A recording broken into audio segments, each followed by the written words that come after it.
stage Dato Seri Anwar Ibrahim, Prime Minister of Malaysia, for a conversation with Bloomberg's Haslinda Amin.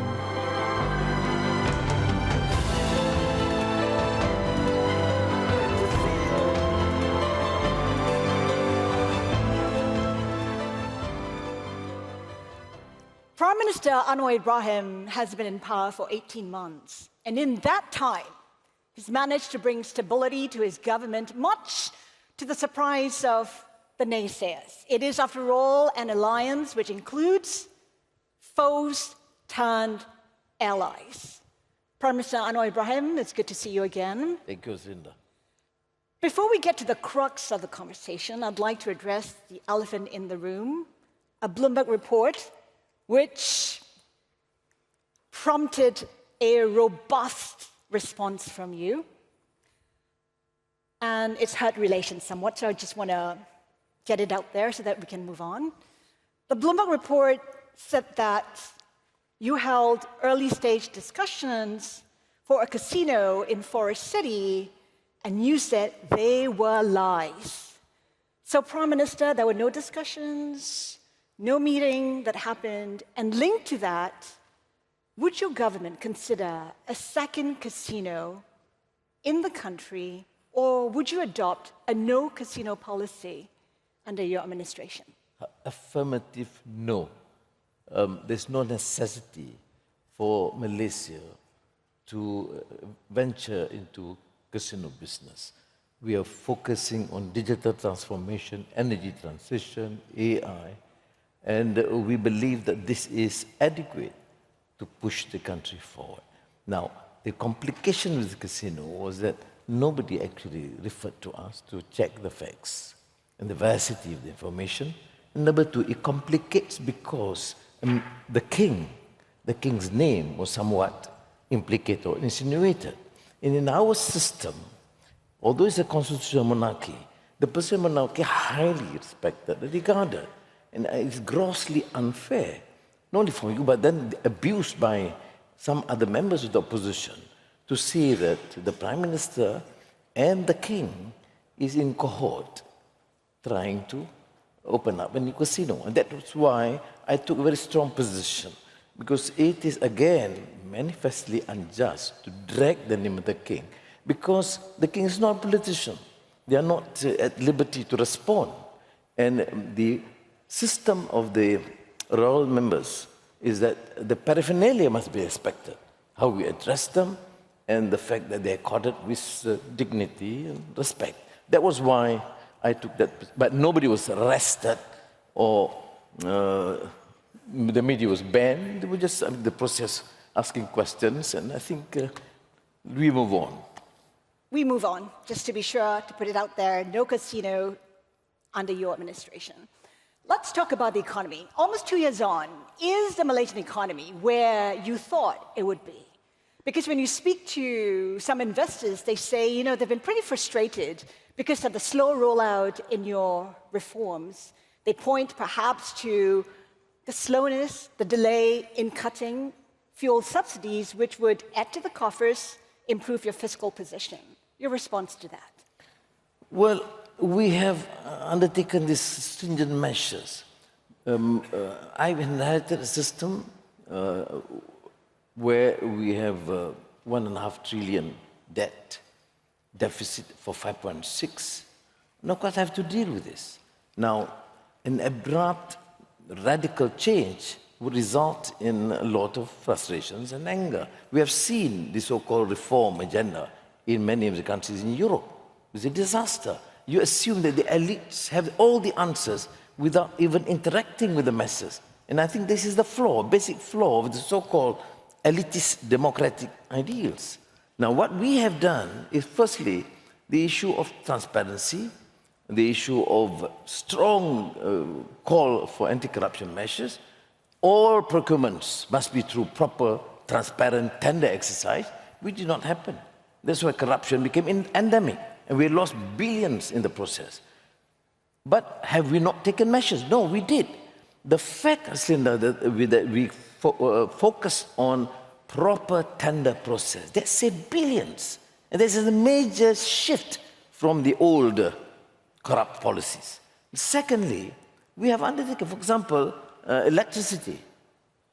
The cutting of subsidy for electricity to the rich, to industries, but not affecting the 85% of the population. I don't think we should burden the issue of the governance is to make sure that it is transparent, it is just, but it should not punish the poor. Did we do it? Yes. How much did we gain? 4 billion ringgit. Now, we subsidize even for chicken. We withdrew the subsidy. How much did we save? 1 billion. Give us a break, Haslinda.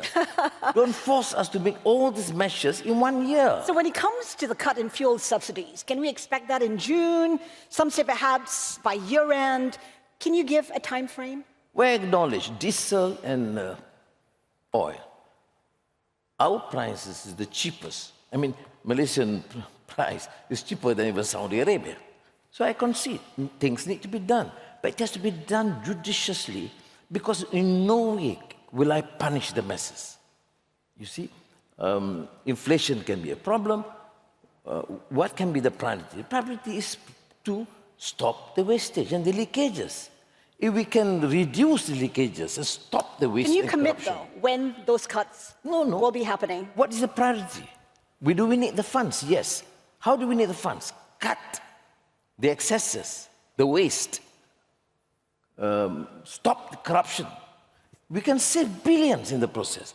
Do that first. And we did that precisely in the first year. Now we move on to electricity, we move on to chicken subsidy, and now we have to consider about diesel. Because of too many leakages, billions are lost. But how do we then proceed to undertake this reform or cutting subsidy without punishing the poor? That, to my mind, is very central. We'll do it, of course. This year? At the right time, when we are fully prepared. Still no commitment to the cutting subsidies, Prime Minister? No. Because I think, how do we do it? Any subsidy rationalization without costing further hardship to the poor. You know, I've struggled all my life in prison because of my position to defend the rights of the masses. I don't want this because we have inherited such debt and endemic corruption and then punish the poor. So elites and the liberal forces must understand, do we need to cut subsidies? Yes. Which sort of subsidies? Electricity subsidies, as I mentioned, benefiting the very rich. You have a Rolls Royce, you get a subsidy. But you're using simple, cheap motorcycles. Why do you cut subsidies for them? So it's how we implement it judiciously without punishing the poor. Yes, we'll do it in our time. You know, I've been finance minister for a long time. You always have this, keep this secret to the last. Prime Minister, we talked about how you've brought stability to the government, but there are tensions brewing. Some members in your coalition have asked for Anwar Ibrahim, Najib Razak, the former Prime Minister, to be released and to be under house arrest. Are you for it? Is your government for it? Because suddenly your deputy is for it. What tension you're talking about? We just won the last few days. I just mentioned to the Highness Amir. We won the very important by-elections. Increased the Muslim vote, the Chinese Buddhist vote, the Indian Hindu votes. That's fantastic in a by-election. And our candidate happens to be a Chinese Buddhist or Christian. And the opposition candidate is a Muslim. And the seat is about 50% Muslim. And we won comfortably, which means, again, do not underestimate the wisdom of the masses. You see, in a multiracial country, the majority are Muslims, they are represented, but we need to make sure that the non-Muslims, the Hindus, the Christians, the Buddhists are also represented in the representative policy or position in the government. Now, case Najib, there's due process. He has been in prison. I gave all possible facilities so that he's being treated fairly, at least comfortable, but although prison is not bed of roses, I am an authority on the subject. But there is, of course, his right to appeal for pardon from the king. And I have advised the king that you must consider as a process, as is the case of any other Malaysian citizen who appeal to the king. Now, the decision is, of course, to reduce partly the sole discretion of the king, whether he should be given house arrest. Our position is, at present, you go through the process and let the king decide. But I'm not calling for... What's your perspective? Are you comfortable with the idea? No, there's ongoing process still. There's ongoing trial on the YMDB case. I think let the process continue. If the king is supposed to ask for my advice, I would say, Your Highness, go to the process, but the Constitution provides for the king to finally decide. And I think as Prime Minister, I shouldn't supersede the king. Prime Minister, it's been clear that you've been clamping down on corruption. In fact, former Prime Minister Mahathir Mohamad, the founder of modern Malaysia, is under investigation. What do you suspect him of having committed? Let the authorities, Anti-Corruption Commission, which is grossly independent, proceed with their case.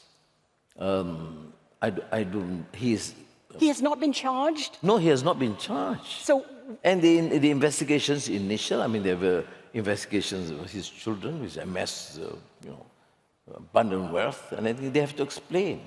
And I think they have been extremely kind in the sense of extending time for them to submit their reports.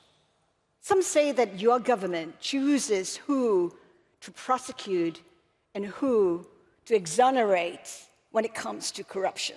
Your response? We see the country has been used to a system which is semi-authoritarian or somewhat dictatorial. So they assume that under Anwar, I have to do the same. I don't.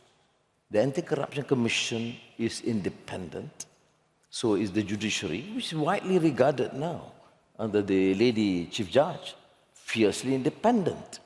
I have not once mentioned to her about any case. Of course, I did inquire what's happening, what is required, because she was keen on setting up an academy for training for judges, but not beyond that. So for the Anti-Corruption Commission to proceed, and in my members of the cabinet, some of them here, is clear on the fact that I mentioned on various occasions that please make sure that this government effect real reform, and you amass wealth and deemed to be corrupt, I'm not here to defend. And all the coalition partners have agreed. Let us move on from there. Are there a lot more people who are likely to be investigated? Well, I think the Anti-Corruption Commission has been extremely active and aggressive, and I think they're doing a good job. So more people to be investigated? You see, what have we done? At the political leadership level, of course, very clear.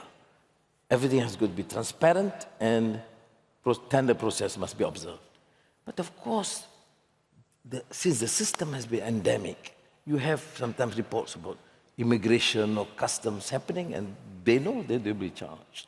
Prime Minister, I want to touch on the Middle East. You held a special meeting to talk about tensions in the Middle East, and while in Qatar, you met with the delegation, the Hamas delegation. Give us a sense of why that was necessary, and also, might the vocal support for Hamas hurt relations with the US? Now, I learned the experience of the Qataris. They maneuver well, and I think we can. Because why did I meet Khalid Mash'al and Ismail Hania? Is to understand from them the latest development, other than, of course, with the Qatari leaders, and express my sympathies, particularly with the assassination of the children and grandchildren. And ask their point of view, what's happening. What they did relate. What was my position? I respect the initiative by the Qataris, by the Arab League, by the OIC, by the international community. There must be preparedness to secure peace. There must be a preparedness to observe and respect the decision or recommendations of your neighbors. And they seem to concede with this. But what is their strong request? To stop the continued aggression, atrocities against children, women, and the continued bombardment of Gaza. And that includes the settlements. It's illegal occupation. You are talking about colonization. What was discussed in Ukraine is about colonization. It's robbing, it's dispossession of other lands. That's all. And for that, I'm sympathetic to them. You don't tell me that whom I should meet or whom I should not. Now, if the question is with the United States, we maintain excellent relations with the United States. Cumulatively, the United States is number one in terms of the relations investments. have not been impacted by your position. I make it very clear. We are very strong in our relations with China. I do not subscribe to this xenophobia. We have been traditional allies, and most of our investments still from the United States. It's still coming. I mean, Germany, of course, new investor, the Middle East, Qatar, but from the United States, Microsoft, Google, NVIDIA, all there, and coming in an aggressive manner in Malaysia, and we welcome them. You know, Malaysia becomes now the hub for semiconductor in the region. There must be reason, and part of it is because of the support of the United States. We do differ in some of their policies, what they consider the contradictions, hypocrisy, but overall, they are still friends. The thing is, Washington has expressed concerns about the flow of money from Southeast Asia to Hamas and other similar organizations. Are you seeing that happening? Well, not one shred of evidence they've adduced. There was ship-to-ship transshipment in the international waters. We do not have the capacity to observe or monitor that. I maintain good relations with Hamas on the political wing. I have no involvement, no discussion with the military apparatus. And that's made very clear, and I think the United States do recognize that. They have, of course, every right to demand or request for explanation. And we do it to a friend who is curious to know what's happening. What role do you see Malaysia playing in Gaza post-war? We are a small country, relatively struggling to survive as an emerging economy. That's why I maintain excellent relations with Qatar and Saudi Arabia, UAE, Turkey, and get their sense what needs to be done. Of course, it's our duty then to do whatever is necessary, given the limited whatever capacity that we have. But we will. And I think for Malaysia in a distant land, we do subscribe to the thinking and the views of most of the Arab neighbors. That's why even the OIC, normally we do consult them first to get their understanding, then we support the position. Prime Minister, we're running out of time. It's always too short when we have a conversation together. Just one final question. I mean, global leaders nowadays are grappling with a lot of challenges and uncertainties. What's the biggest challenge for you? Well, I think insanity. Because sometimes you have policies that is totally absurd. I think what we need to do, right, other than focusing on the economy and development, is to bring back some humanity, compassion, and human dignity. That, to my mind, is quite lacking. That's why in the Madani framework, I put the economic policy, something about sustainability, but I do consider the issue of values and compassion. For Malaysia, it's very important because we come from a multiracial country. You realize that if you allow this sort of religious bigots and racism, fascism to dictate, they will destroy the entire fabric of our society. So if you see the greatest challenge is because challenge of insanity. Prime Minister Anwar Ibrahim, we thank you so much for your time today. It's been a pleasure. Thank you, Haslinda.